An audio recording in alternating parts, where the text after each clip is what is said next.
कल अपन ने देखा था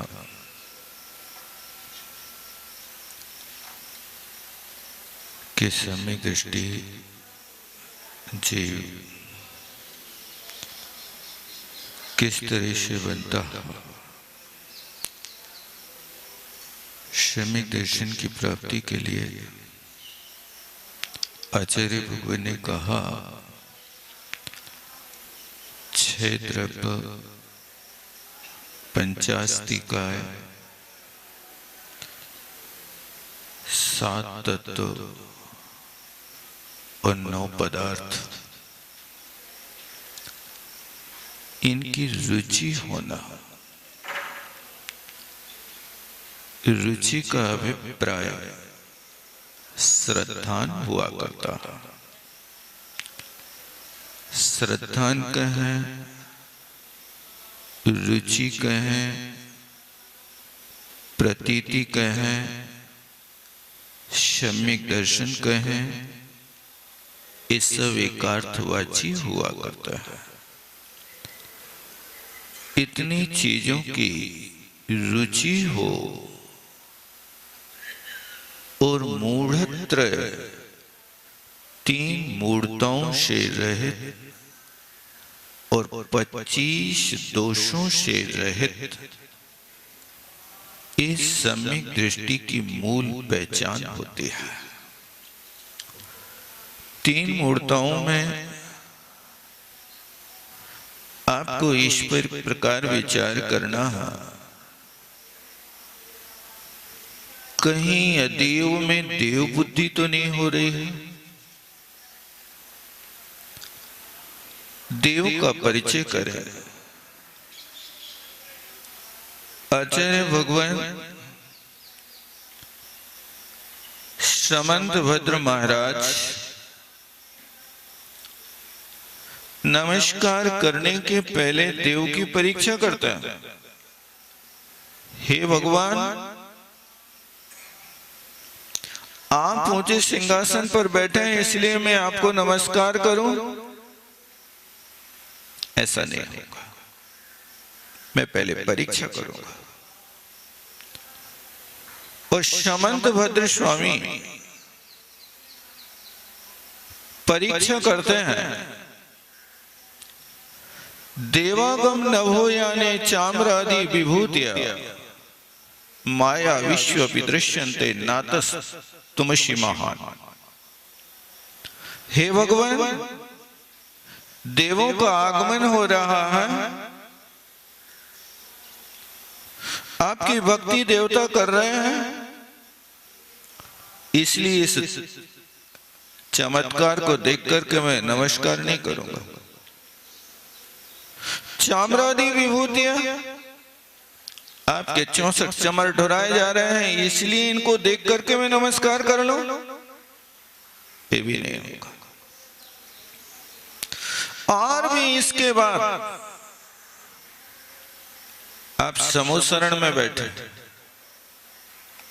इसलिए नमस्कार कर लो। आचार्य महाराज कहते हैं, ये तो माया विश्व विदृश्यन्ते, ये क्रियाएं तो मायावियों में भी देख ली जाती हैं। विद्याधर लोग आकाश ही में चलते हैं, देवता लोग आकाश ही में चलते हैं, इससे आप महान नहीं हैं। और चाम्रादि विभूतियां, अरे चाम्रादि की विभूति को लेकर के एक क्षुल्लक रानी रेवती की परीक्षा करने के लिए बैठ गए। पता है कि नहीं आप लोगों को? एक महिला की परीक्षा करना है और उसको राजभवन से विप्लाचल पर्वत तक लाना। बैठ गए समूह शरण लगा के महावीर का। अब तो आओगे तो दूसरे चमत्कारों में नहीं आए, कोई बात नहीं, मत आओ। लेकिन महावीर के उपासक के लिए महावीर का समूह शरण मिल जाए और वो दौड़ना लगाए ऐसा कैसे होगा बताओ? सागर वालों क्या करोगे?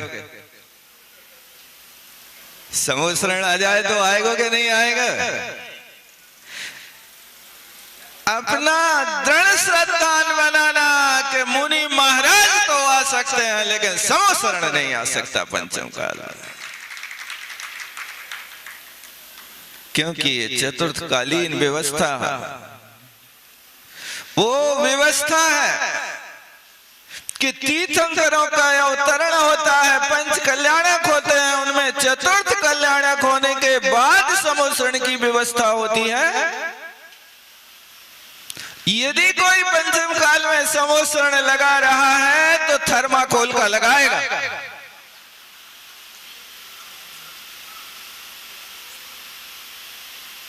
वास्तव में साक्षात तीर्थंकर तो उस समय होता है।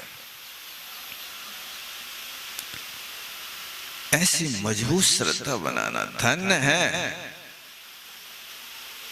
महिलाओं को भी आगे उठाया है तो समंत भद्र महाराज ने उठाया, उन्हीं ने दृष्टांत दिए। दो महिलाओं के तो मुझे याद हैं, एक रानी रेवती का और दूसरा नीलीबाई। नीलीबाई है ना? नीलीबाई। धन्य है इनकी श्रद्धा। जबकि कहते हैं महिलाओं के अंदर बहुत उद्वेग होता किसी नई चीज को देखने के लिए। कोई बारात निकलती हो और बाजे बजने लगे तो रोटी छोड़ के वे देखो छत पे चली जाती हैं कि देखो दूल्हा ने कर दो। नहीं होता। लेकिन रानी रेवती दूल्हा की बात तो छोड़ो, तीर्थंकर का समूह शरण लेकर के आ गए, लेकिन मजबूत श्रद्धा है कि इस समय तो अवसर पड़ी काल में 24 तीर्थंकर होना थे सो हो चुके, 25वां कोई होने वाला नहीं। यदि 25वां तीर्थंकर होगा तो केवली भगवान के ज्ञान के बाहर कोई नया व्यक्ति मायावी आकर के बैठा है। भगवान ने तो ये कहा। ऐसी देवता में भी परीक्षा करने की कला समंत भद्र स्वामी समझ गए और वे इस चीज में बहुत सतर्क रहे। इसलिए वे लिख रहे हैं कि मैं जिस किसी को नमस्कार नहीं करूंगा मैं तो परीक्षा करूंगा। ये तो माया विश्व भी दृश्यन्ते, मायावियों में भी देख लिया जाता है। तो भगवान कहते कि समंत भद्र महाराज तुम बताओ क्या देखना चाहते हो हमारे अंदर? तब समंत भद्र महाराज उत्तर देते हैं, दोषा वरण और हानि सदैव कथते। जिनके दोष और आवरण नष्ट हो गए हैं उन दोष और आवरण को नष्ट होने वाला हमारा परमात्मा होगा और कोई दूसरा परमात्मा नहीं होगा। हम बाहर की विभूति नहीं देखते हैं, हम तो अंतरंग की विभूति देखते हैं। इसलिए वंदे तद गुण लब्धये न कि वंदे तद रूपम लब्धये। तुम्हारे रूप की प्राप्ति के लिए मैं नमस्कार करता हूं। ऐसा करते क्या? तद गुण लब्धये, उन गुणों की प्राप्ति के लिए मैं नमस्कार करता हूं। तो वहां पर आचार्य भगवान इस चीज की परीक्षा करते हैं और कहते हैं दोष और आवरण। दोष माने 18 दोष, 18 दोषों का अभाव मोहिनी कर्म के क्षय से होता है। सबसे पहले शर्त है कि पूज्यता यदि आती है तो मोहिनी कर्म के नाश होने से आती। जब तक मोहिनी कर्म बैठा है तब तक पूज्यता नहीं आती है। 18 दोषों की उत्पत्ति होती है तो 18 दोष मोहिनी के उदय से होते हैं। और जैसे ही मोहिनी कर्म नाश को प्राप्त हो जाता है 18 दोष समाप्त हो जाते, और 18 दोष समाप्त होते तो वीतरागता प्रकट हो जाती है। वीतरागता प्रकट होती तो छायक चारित्र हो जाता, तो छायक चारित्र उत्पन्न होता तो 12वां गुण स्थान हो जाता, क्षीण मोही बन जाते। तो जो क्षीण मोही बनता है वो एक अंतर मुहूर्त के भीतर केवल ज्ञानी बन जाता है, फिर उसके लिए संसार में रहना नहीं होता है। इसलिए कहा पहले दोषों का नाश करो। 18 दोषों में से कोई दोष तो नहीं हो रहा, पसीना तो नहीं आ रहा, पंखा की जरूरत तो नहीं पड़ रही, भूख तो नहीं लग रही। देख लो, ये दोष उनने लिखे हैं, क्षुत पिपासा जरातंक हयस्मरण। तुम्हारा अभी जन्म मरण की परिपाटी तो नहीं लगी। जन्म मरण की परिपाटी जिनके पास है वो देव नहीं है। देव के पास जन्म मरण की व्यवस्था नहीं होती है। इस तरह से 18 दोष और आवरणियों, ज्ञानावरणी और दर्शनावरणी कर्म का क्षय हुआ हो, वो सर्वज्ञ होता है। ध्यान रखना, सर्वज्ञता गुण जो होता है वो दृष्टि गोचर नहीं होता। दूसरे गुण तो दृष्टि वीतरागता दृष्टि गोचर होती है, लेकिन सर्वज्ञता दृष्टि गोचर नहीं होती है। सर्वज्ञ है, वीतरागी है और हितोपदेशी है।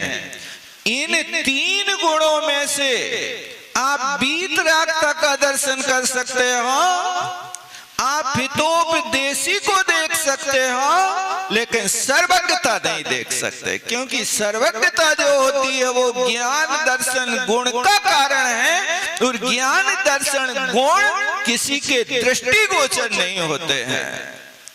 वो अनुभव गम्य है, वेदन गम्य है, इसलिए सर्वज्ञता को देख नहीं सकते। देखोगे तो वीतरागता को देखोगे, लेकिन जहां सर्वज्ञता होगी वहां वीतरागता स्वयं प्रकट हो जाएगी। हम कैसे समझें कि ये वीतरागी है कि नहीं है? तो आचार्य भगवान ने हमारे लिए समझाने की कोशिश करी, अथवा महावीराष्टक में वीतरागता का लक्षण लिखा, अताम्रम यच्चक्षु कमल नयनम स्पंद रहता जनान को पापायम प्रकटयति वाभ्यंतरमपि। ये वीतरागता का लक्षण है। अताम्रम यच्चक्षु, जिनकी आंखों में कोई लालिमा नहीं है। जहां आंखों में लालिमा है वहां दोष है। जहां आंखों में स्पंदन है, टिमकार है, वहां दोष है। भगवान की आंखों में अब हमेशा के लिए स्पंदन समाप्त हो गया। ये दोष माना जाता है। भगवान की आंखों में लालिमा नहीं होती है। लालिमा किसकी आंखों में होती है? क्रोधी की आंखों में लालिमा होती है, कामी की आंखों में वासना होती है, कपटी की आंखों में चंचलता होती है, और लोभी की आंखों में स्वार्थ भरा होता है। ये आंखों से परिचय किया जाता है। आपकी आंखों में यदि चंचलता है, अभी माया कसाय मौजूद है, इस बात को सूचित किया जाता है। इसलिए लिखा कोपापायम, आपके अंदर से कोप का अपाय है, क्रोध नहीं है। और क्रोध नहीं है तो क्रोध के साथ रहने वाले मान माया लोग भी नहीं है। इससे वीतरागता प्रकट हो जाती है।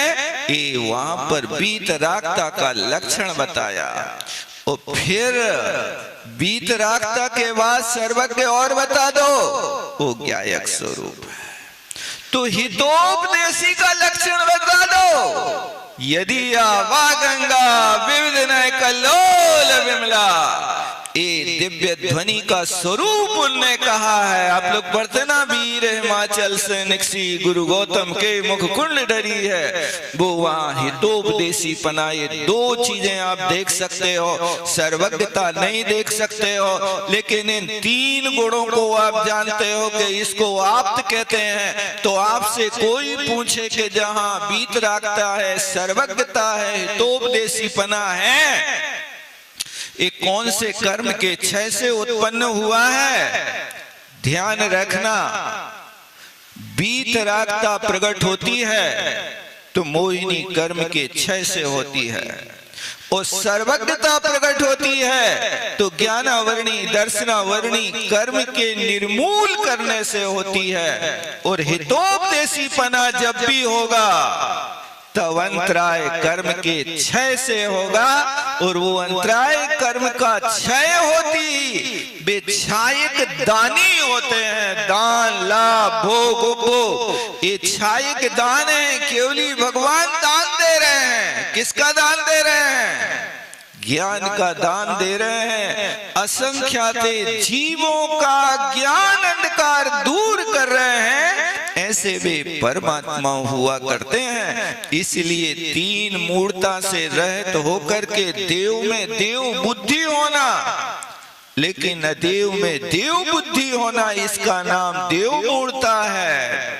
अगुरु जिसमें गुरुता नहीं है, भारीपना नहीं, अंतर रागादिक धरे जे बाहर तने अंबर ते सने, एक गुरु का लक्षण है। अंतर में राग आदि की परिणति में एनी टाइम झूलते रहते हैं, और बाहर में दुनिया की चीजों का संग्रह करते हैं। इस पर देख लेना, कहीं चमत्कार में मत आ जाना। सच्चे गुरु की पहचान तो वास्तव में वो है जो स्वयं तृतीय, आप लोग पढ़ते ना, मिथ्या दलन सिद्धांत सागर, और क्या कहते हैं, मुक्ति मार्ग जानिए, करनी अकरनी, सुगति दुर्गति, पुण्य पाप पिछानिए, संसार सागर तरण तारण गुरु जहाज विषय किया, जगमाई गुरु सम कहे। कौन कहे? बनारसी और न दूजा पे किया। देखो, तुम्हें गुरु का परिचय कराया है, पूजा कर ली है, अब पूजा करने के बाद पुष्पांजलि क्षेपण कर रहे हो, तो वहां पर ये परिचय कराया है कि तुम गुरु की शरण में जाना, तो ऐसे गुरु की शरण में जाना। कौन से गुरु की शरण में जाए? जो मिथ्या दलन, तुम्हारे अंदर के मिथ्यात को कूट कूट करके बाहर निकाल करके फेंक दे, उस गुरु की शरण में जाना। जो मिथ्यात के गड्ढे में पटक दे, वहां मत जाना। मिथ्यात दलन सिद्धांत सागर, जिनने सिद्धांत को आलोड़न किया है, जो प्राज्ञा प्राप्त समस्त शास्त्र हृदय, ऐसे प्राज्ञ हैं, ऐसे बुद्धिमान हैं, ऐसे कुशाग्र बुद्धि हैं, जिनने द्वादशांग का आलोड़न किया है। प्राप्त शास्त्र हृदय, शास्त्र के हार्द को जानते हैं, धन्य है वो गुरु हुआ करते हैं।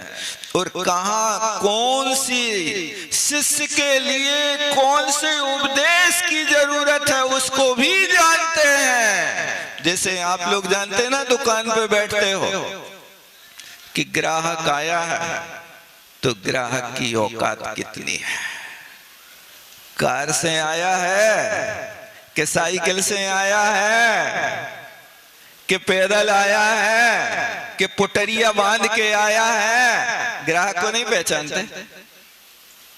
यदि कोई कार से उतरा है तो उसके लिए तो हजारों की कीमत वाला कपड़ा दिखाएंगे, और यदि कोई पैदल लठिया टांग के किसान बन के आया है तो नागपुरी साड़ी दिखाएंगे। यही दिखाते हैं ना, लट्ठा दिखाएंगे, नहीं तो उसके लिए लाइट ऑफ एशिया दिखाएंगे। ये तो जानते कि नहीं जानते? ग्राहक कैसा है, कौन सा है, उसके हिसाब से आप यहाँ दिखाते हो। इसी तरह गुरु महाराज शिष्य की औकात देख लेते हैं। आपके बैठने से, उठने से, चलने से, बोलने से देखते ही परख जाते हैं कि तुम कौन सी क्लास के विद्यार्थी हो। तो फिर उसके बाद प्रव्यक्त लोक स्थिति, एक कहलाता लोक स्थिति, माने लोगों की दशा देख लो कि तुम्हें अब कौआ कबूतर की कहानी सुनने के लायक हो कि बंधत्रय उदयत्रय की बात सुनने वाले आप कौन से व्यक्ति हो बताओ। ये वहां पर फिर उसको घुट्टी पिला देते हैं। इसलिए आचार्य भगवान के लिए लिखा मिथ्या दलन सिद्धांत सागर और मुक्ति मार्ग जानिए। ये मोक्ष का मार्ग ये है। ओहो अभाग विसर्ग बपुसा निरूपयन्तम, वचन बोल नहीं रहे लेकिन शरीर को देखते ही लगने लगता है ये है मोक्ष मार्ग। हे गुरुवर शाश्वत सुख दर्शक, यह नग्न स्वरूप तुम्हारा है, जग की नश्वरता का सच्चा दिग्दर्श कराने वाला है। ये गुरु का स्वरूप है। ये वहां पंक्ति देखो बड़ी मार्के के लिखी, एक एक शब्द बहुत प्यारा है। गुरु जहाज विषय किया, गुरु जहाज है तो जहाज डूबता है कि तैरता है। जहाज की विशेषता है कि जो जहाज में लग जाता वो डूबता नहीं, वो तैरता है। इसलिए लिखना पड़ा संगत से संगत मिले, संगत गुण उपजाए, लोहा लगो जहाज में पानी में उतरा है। लोहा पानी में डाल दो तो डूब जाता है, लेकिन जहाज की संगति में आ जाए तो तैर जाता है। इसी तरह गुरु महाराज जहाज है और मिथ्यात्व में पड़े हुए जीव लोहा है, और लोहा को तारने वाले गुरु महाराज हुआ करते हैं। ये चुंबक हुआ करते हैं, लेकिन बस उस लोहे को सोना बना देते, उस लोहे को लगाते जो जहाज में लगने लायक होता है। हर किसी लोहे को नहीं लगाते। जिस लोहे में चुंबक लगी होवे, जिस लोहे में जंग लगी होवे, उस लोहे के साथ तो फिर व्यवहार छोड़ दिया जाता है।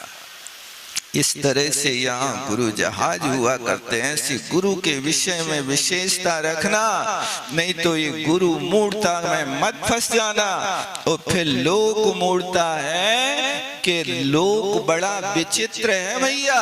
ये लोक मूर्ता देखा देखी होती है, लोग वास्तव में बुद्धि से निर्णय नहीं कर पाते हैं। एक जगह व्यास जी ने लिखा है कि हम क्या बताएं, लोग दुनिया के बड़े मूढ़ हैं। बोले हमारे साथ तो ऐसी घटना घटी कि हमारा पात्र था वो ही लुट गया। क्या हो गया भैया बता दो तुम। तो व्यास जी ने कहा कि मैं तो सुबह सुबह उठ करके बहुत सवेरे गंगा जी के स्नान करने गया था, और स्नान करने गया तो मैंने सोचा कि वहां गंगा में डुबकी लगाऊं, इतने में कोई हमारा तांबे का कमंडल न ले जाए। इसलिए उनने अपने तांबे के कमंडल को गंगा के किनारे रेत के बीच में छुपा दिया। अब वो ढेर लग गया। तो व्यास जी ने तो सोचा कि कोई ने देखा नहीं, हमने बड़ी होशियारी से काम किया। लेकिन पीछे एक व्यक्ति उनके आ रहा था और उसने देख लिया। उसने ये तो नहीं देखा कि यहाँ कमंडल छिपा है, लेकिन ये देखा कि व्यास जी जैसे ऋषि गंगा के किनारे में स्नान करने के पहले रेत का ढेर लगा गया है। इसलिए अपन भी गंगा में स्नान करने के पहले एक रेत का ढेर लगा दो, इससे ज्यादा पुण्य होता होगा। तो उसी रेत के ढेर के बाजू में उनने एक अपना ढेर और लगा दिया। अब पीछे से और एक व्यक्ति आ रहा था, उसने भी देख लिया। ऐसे करते करते हजारों रेत के ढेर लग गए।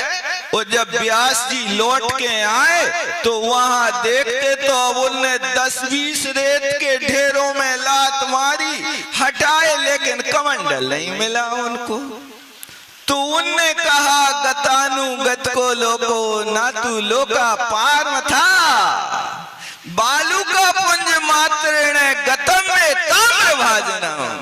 ये लोक गतानुगतिक है, एक दूसरे के पीछे देखता रहता, चलता रहता है, लेकिन लोग पारमार्थिक के विषय में कोई विचार नहीं करता है। देखो, बालू का पुंज मात्र, मैंने तो ये रेत का ढेर अपना कमंडल छिपाने के लिए लगा लिया था, लेकिन लोगों ने इसमें धर्म मान लिया।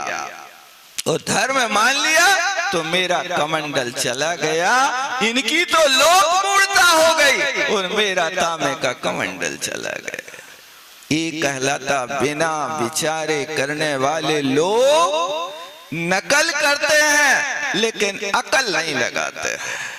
भैया, नकल के साथ में यदि तुम्हारी अकल काम करे तो पास हो पाओगे, अन्यथा नकल करो और अकल न लगाओ तो दशा ऐसी होगी कि विद्यार्थी परीक्षा दे रहा था, प्रश्न आया कुतुब मीनार कहां पर है, अब उसको याद नहीं, आगे वाले विद्यार्थी से पूछ लिया, बताओ। जैसे ही बात करी तो टीचर ने डांटा, कोई बात नहीं करेगा।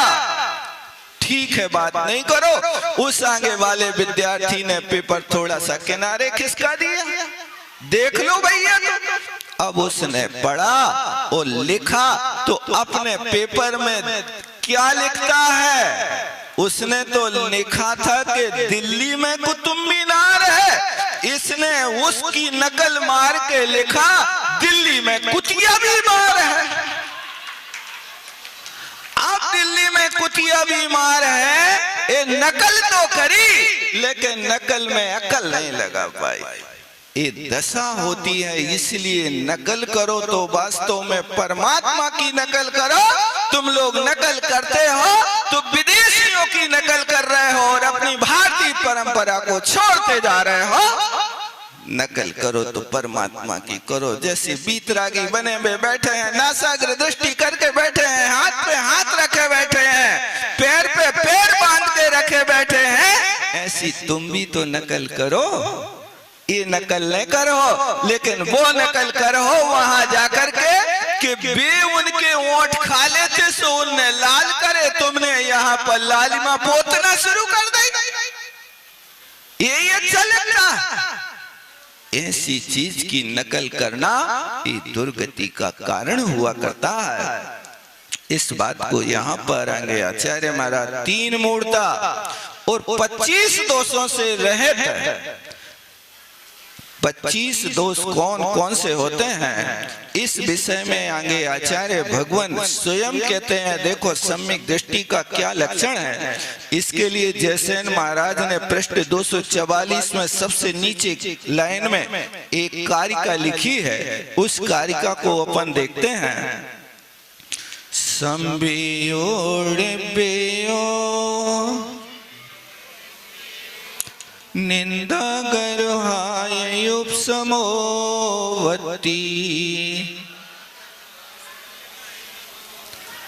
वत्सलम यणुकंपा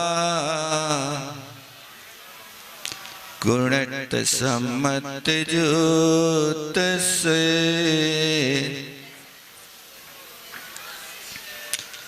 अब कहते हैं देखो सम्मत ज्योतसे, जिसके पास सम्यक दर्शन है उस सम्यक दृष्टि के पास 8 गुण होते हैं। आप यदि अपने आप को सम्यक दृष्टि मानते हो तो उस सम्यक दृष्टि को मानने के पहले इन 8 गुणों का मिलान कर लेना कि 8 गुण हमारे अंदर हैं कि नहीं। जैसे कोई मुनीम होता ना, जब वो खाते बही संभालता है तो एक दृष्टि बही पर खाते पर डालता है और उसी वक्त एक दृष्टि तिजोरी पर डालता है। जितना लिखा है उतना तिजोरी में रखा है कि नहीं? होता है ऐसा कि नहीं? जितना लिखा है उतना यहां रखा कि नहीं? एक एक पंक्ति पढ़ेगा और एक एक पंक्ति के अनुसार वहां मिलान करेगा। 500 नोटों की 50 गिड्डी हैं, यहां लिखी 50, वहां तिजोरी में रखी 50 के नहीं। यहां 50 लिखी हो और वहां 49 रखी हो, क्या होगा बताओ?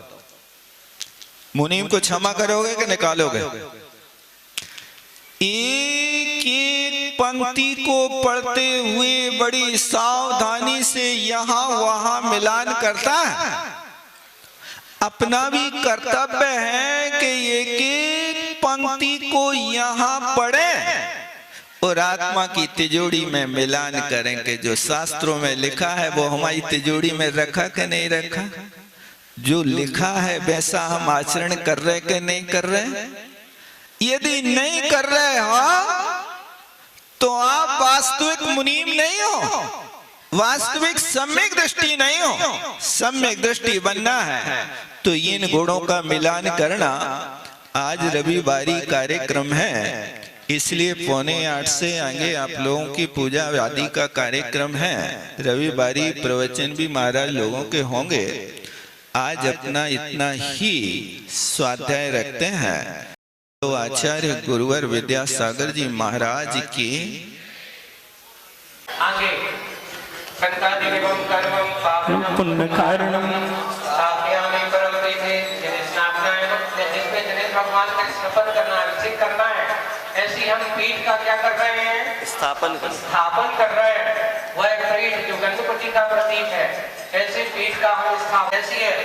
अच्छे अष्ट द्रव्यों से सुंदर श्रृंगार, चामर, सुदर्पण, ये अष्टमंगल द्रव्य बनाए जाते हैं क्योंकि ये बने हुए ये अष्टमंगल से युक्त ऐसी अच्छे काला ध्वजा अपने निवारक जो अच्छे निवारने वाले हैं, ऐसे उनसे युक्त सिंहासन से युक्त जो ऊपर अपने कमलासन जिसपे सिंहासन एक पीठ भी होती है उससे युक्त है। ऐसे उस पर जिसको विराजमान किया विश्वादेशो वेदांतां जन्मत्व स्थाप्यामि अभिषेकाय भक्त्या पीठे महोत्सवम्। भक्त्या पीठे